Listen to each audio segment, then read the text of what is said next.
Bonsoir mesdames et messieurs, il est 22h38, c'est RCI TV la nuit, le nocturne. Nous allons vous passer donc les dernières actualités sur beaucoup de domaines, l'actualité locale, l'actualité régionale, l'actualité nationale. Vous voyez donc en bas donc les informations que nous essayons de vous communiquer. On est très content, la soirée hier a permis de faire un tabac au niveau de l'audimat. On a fait pratiquement 10 000 vues sur 3 supports. Le support qui est RCI, le réseau, 17 stations. Et nous avons eu également quelque chose de très intéressant, c'est YouTube qui monte en puissance. On peut remarquer quand même que sur YouTube, on est en train de beaucoup vulgariser cela. Par les médias actuels, les médias mondiaux, en mettant en valeur maintenant la contreposition, la contrepartie, l'ambivalence avec la TV hertzienne. Ça a l'air d'être aujourd'hui une dénomination de la relecture du journalisme. Alors, bon, écoutez, on va déjà... alors grosso modo, on est satisfait de ce qui s'est passé hier. Les résultats ont été probants. Je vous remercie de votre attention, de votre fidélité.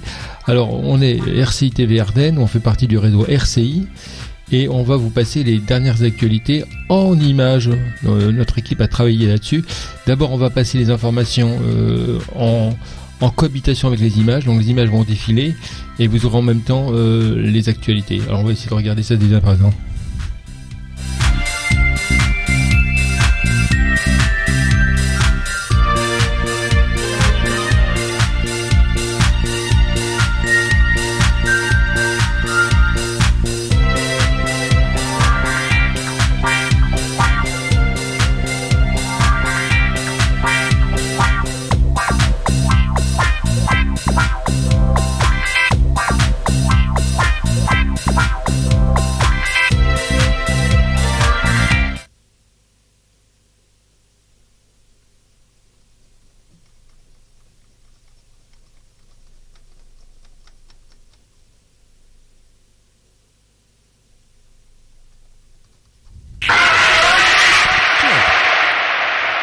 Sur RCI, les réseaux radio, avec notre partenaire Club Entreprendre.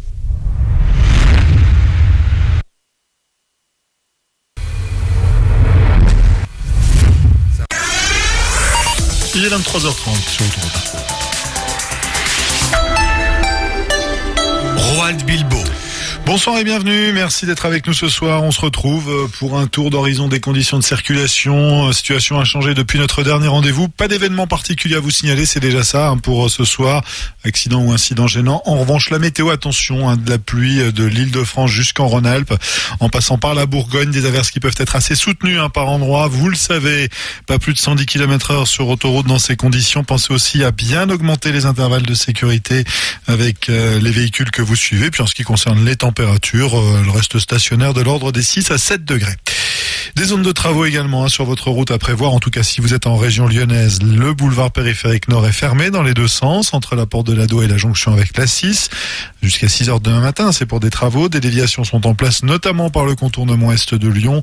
Les automobilistes locaux peuvent suivre les itinéraires fléchés S10 et S11 notamment.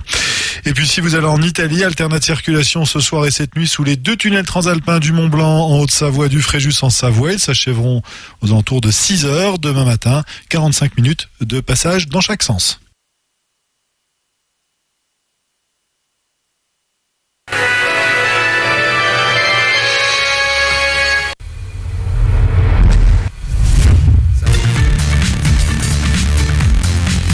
Les infos nationales avec notre rédaction nationale.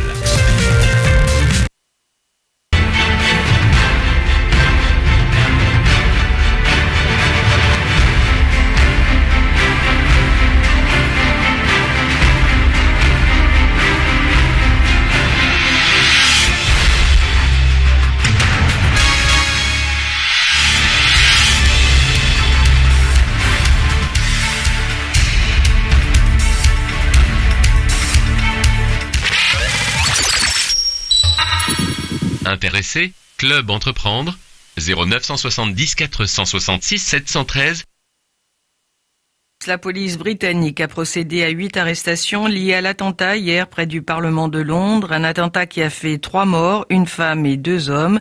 Selon un dernier bilan, la piste islamiste est privilégiée. La police britannique a mené plusieurs perquisitions dans la nuit à 6 adresses différentes, à Londres, Birmingham et ailleurs dans le pays. Le Parlement britannique a repris sa session ce matin avec un discours de Theresa May.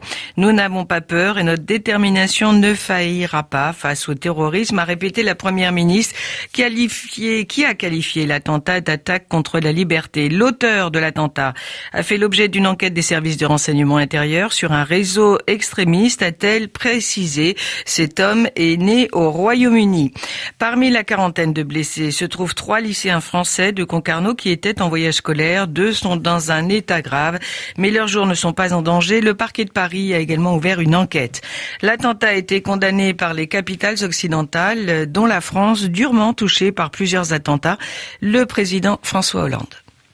Nous exprimons au nom de la France toute notre solidarité, tout notre soutien au peuple britannique et à la Première ministre Theresa May.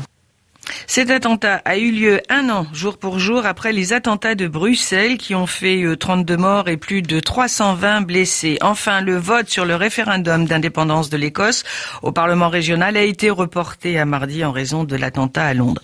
Au moment de cet attentat, le secrétaire d'État américain Rex Tillerson réunissait à Washington ses homologues des 67 pays qui forment la coalition internationale anti-djihadiste. Il a promis la défaite du groupe État islamique et l'élimination prochaine de son chef al-Baghdadi, de la même manière que le fondateur d'Al-Qaïda, Oussama Ben Laden, avait été tué en mai 2011. Et puis une autre priorité, reprendre Raqqa, le bastion de l'EI en Syrie. Le ministre français des Affaires étrangères, Jean-Marc Ayrault. Il y a consensus entre tous les partisans à cette réunion, en particulier avec les Américains Mattis et Tillerson, mais les pays de la région, les pays arabes, sont tous d'accord pour que Raqqa soit la priorité de priorité dans les semaines et les mois qui viennent. En Irak, 400 000 personnes sont piégées par les djihadistes du groupe État islamique dans la vieille ville de Mossoul, selon l'ONU. Et puis, les autorités ukrainiennes enquêtent sur l'incendie d'un dépôt d'armes et de munitions près de l'Est rebelle, causé par un sabotage, selon Kiev. Près de 20 000 habitants de la zone ont été évacués. La météo en Autriche, en général du soleil, quelques nuages ici et là. Les températures entre 11 et 21 degrés.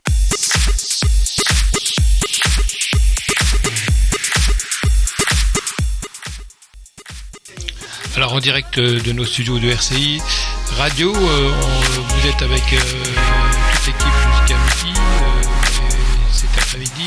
Vous êtes avec RCI, j'en suis très content.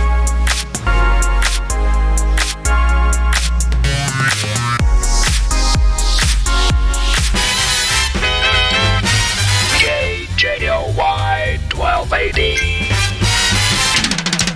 Music Radio.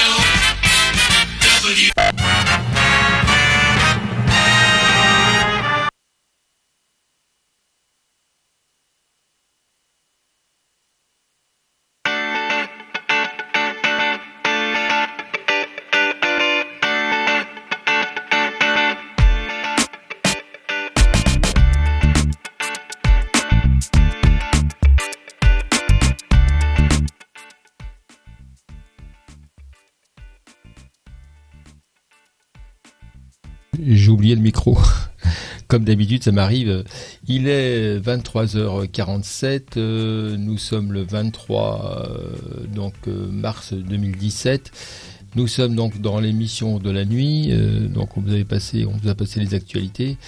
Et vous pouvez rebondir. Hein, on vous donnera les coordonnées dès demain. Pour que vous puissiez réunir, donner votre avis. Faut pas avoir peur de dire on n'est pas professionnel, ça manque encore de maturité, les informations ne sont pas suffisamment clean. Alors passez-nous de l'information, allez sur nos tweets sur Twitter ou sur Facebook, mettez-nous de l'information. On a donc Ingrid qui doit traiter l'information et me le communiquera. Étant donné qu'on fait une réunion de travail tous les jours sur ce qu'on compte passer dans la journée en termes d'actualité nationale et internationale. Mais comme nous sommes dans les Ardennes, eh bien moi je vous conseille de me donner de l'information qu'on vérifiera bien sûr les sources. Mais je crois que c'est doit être un espace participatif. Je pense que si vous avez considérez qu'il y a une injustice claire, difficile à accepter, passez-nous le message. On regardera, on vous passera, on vous interviewera peut-être même. C'est possible. Allez, je vous laisse. Passez une bonne nuit. Hier, j'ai été jusqu'à 3h du matin. Aujourd'hui, à minuit, je laisse la place aux actualités et aux robots. Bonne nuit.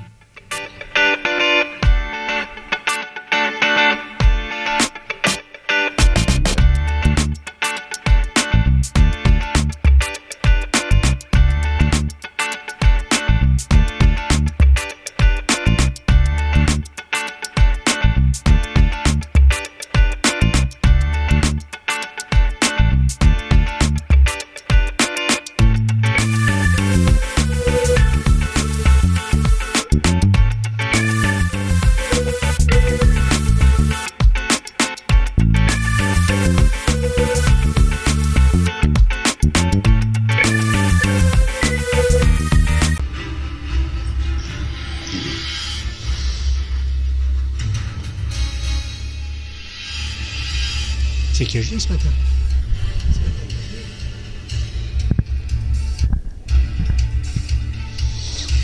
Bonjour mesdames, messieurs, il est exactement 16h03, 17 secondes, là, on est donc sur RCI, et on va parler du prochain match que va donc devoir disputer le CSA Sedan à domicile face au club de Pau.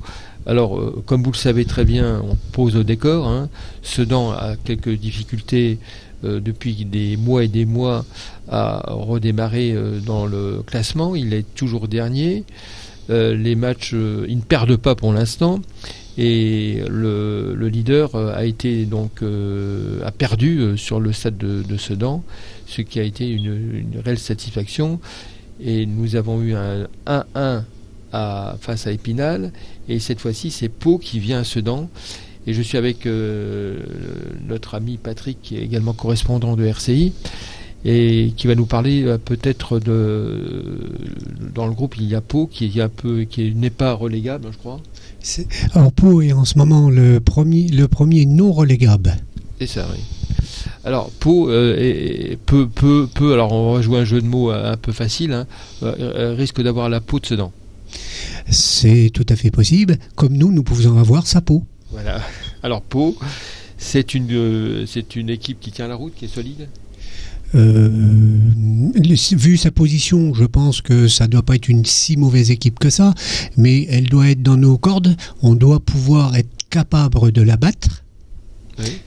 En espérant que l'équipe va se battre, mouiller le maillot comme on dit chez nous, tout en sachant que à Pau, il y a un ancien Sedanais qui a joué l'année dernière, qui est Lilian Laspalette. Ah oui. Et alors, le scénario qui risquerait d'être négatif, ils vont jouer en défense ou ils vont un peu se découvrir? Comment joue-t-il cette équipe? Est-ce que c'est une équipe qui a un beau jeu? La logique des équipes qui viennent toujours, qui se déplacent, on va dire, viennent toujours pour défendre et ils viennent rarement pour attaquer. Ils procèdent en contre. Nous, ce qu'on souhaite, c'est que ça soit du jeu ouvert, qu'une équipe vienne pour jouer de façon à faciliter le jeu. D'accord. Donc c'est une équipe qui Sedan sera beaucoup plus agressif. Il attaquera davantage. La logique voudrait que nous soyons sur l'attaque et non sur la défensive, puisqu'il faut recoller au peloton, et c'est le moment où jamais, si on bat quand même Pau, il faut savoir que pour l'instant, on a quand même 9 points de retard sur eux. On récupérerait quand même un petit peu de points, oui, tout en espérant que les autres équipes ne gagnent pas devant. Ce qu'il faut savoir quand même, que tout le monde prenne connaissance de la situation, c'est que le moindre point que Sedan perdrait aujourd'hui, ce serait fini. Fini sur le point comptable, compliqué de dire oui à 100%, compliqué de dire non ce que je veux à dire plutôt, 100%. c'est qu'ils ne sont plus maîtres de leur destin. Voilà, tout à fait. C'est actuellement les points que les équipes n'engrangeront pas que Sedan pourra éventuellement s'en sortir. Tout à fait. On n'est plus maître de notre avenir. Non. Dans la division nationale. Non, on n'est absolument plus maître dans le sens où il faut que nous, on gagne tout, qu'on ne regarde pas dans le rétroviseur parce que derrière nous, il n'y a absolument personne. Ce qu'il faut regarder, c'est l'avant et aller de l'avant. Pour aller de l'avant, qu'est-ce qu'il faut ? C'est une équipe qui se bat sur le terrain, des supporters qui viennent en masse pour les supporter, les applaudir, comme on fait à chaque match. Je pense que là, il y aura du monde. Je sais que la mairie de Sedan a fait des efforts dans le sens de distribuer des billets de façon à ce qu'il y ait beaucoup de monde. Et j'espère que les supporters seront au rendez-vous de façon à pouvoir les supporter et jusqu'au bout, jusqu'à la 95e minute s'il le faut. Alors, actuellement, au-dessus de Sedan, dans le même groupe, à quelques points près, on a quoi comme avant-dernier ? C'est Épinal. Épinal, d'accord. Et puis, avant ? Si je ne me trompe pas, ça devrait être Avranches. Donc voilà. Donc ce sont des équipes, on a joué contre Épinal, on a fait égalité. Et Avranches, on va jouer avec eux ou pas ? Ça y est, on les a fait. Et on a gagné ? Oui. D'accord. La grosse épine, ce serait quoi comme prochain club qui risquerait de damer le pion à Sedan ? De toute façon, damer le pion n'est pas le mot exact. C'est que pour s'en sortir, il ne faudrait pas rester dernier. Oui. Là, on a combien on est relégable par rapport au prédécesseur. Le club qui est devant, il y a une distance de combien en points ? Si je regarde, là on a 9 points de Pau, on devrait se situer aux alentours de 7 points. Donc aux alentours, donc ça veut dire qu'il faut, on a pratiquement 2-3 matchs de différents. Si on gagne pendant 3 matchs, on peut remonter la pente. Tout en espérant que le club devant perde. Perde, bien sûr. Ouais. C'est encore une équation qui n'est pas évidente. Hein.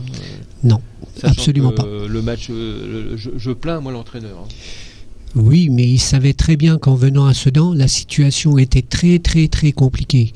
Il le savait, d'abord il nous le dit à chaque interview, oui, il ne se cache pas, il se voile pas la face, il savait très bien que ça serait très compliqué pour lui, que la saison là était transitoire, que l'année prochaine il va repartir sur des bases concrètes, peut-être avec un nouveau groupe, on ne sait absolument rien pour l'instant, puis on ne le saura pas. Les présidents prendront des décisions avec les dirigeants, avec Monsieur Hussaï, ils composeront une équipe peut-être différente, on ne sait pas, tout dépendra si on reste en national, tout dépendra si on descend en CFA, pour l'instant on n'en sait rien encore, mais il faut s'attendre malheureusement aux supporters à dire que c'est compliqué. Peut-être que la saison prochaine, nous serons en CFA. Alors, mesdames et messieurs, soyez présents vendredi. Le match démarre à 20h. C'est Sedan contre Pau. C'est un match à voir qui est très intéressant, étant donné que Sedan va encore utiliser tout son mental, car le mental existe à Sedan et vraiment l'entraîneur fait tout pour que Sedan puisse s'en sortir. Actuellement, il est en situation, je dirais, de difficulté. Et il faut le reconnaître qu'aujourd'hui, comme dit Patrick, on n'est plus maître de son destin déjà. Donc c'est déjà un problème résolu. On dépend des autres. Donc la question aujourd'hui, c'est surtout de ne pas perdre. Je crois que c'est ça. Tout à fait. Voilà, on termine. Merci de nous écouter. Si vous avez des informations à nous demander, vous pouvez nous faire un email. En tout cas, soyez présents tous. Le plus nombreux possible, car Sedan a besoin d'être aidé, d'être soutenu. C'est vendredi à 20h au stade Émile Albo. Ça sera Sedan-Pau. Ah, j'ai changé, je me trompe de guerre, moi. C'est du Gauguez. Voilà. Alors moi j'ai dit Émile Albo dans mes textes, mais enfin c'est pas grave. Avant ça s'appelait Émile Albo. Voilà, c'est l'ancien stade. Voilà, c'est l'ancienne forteresse que Sedan avait. Très bien. Allez, on vous laisse. Merci.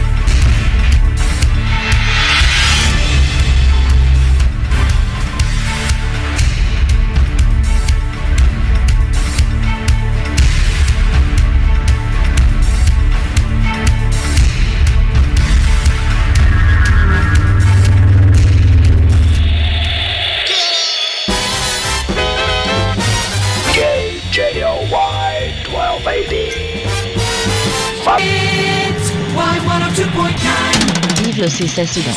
Deviens supporter, nous allons gagner ensemble. Vive.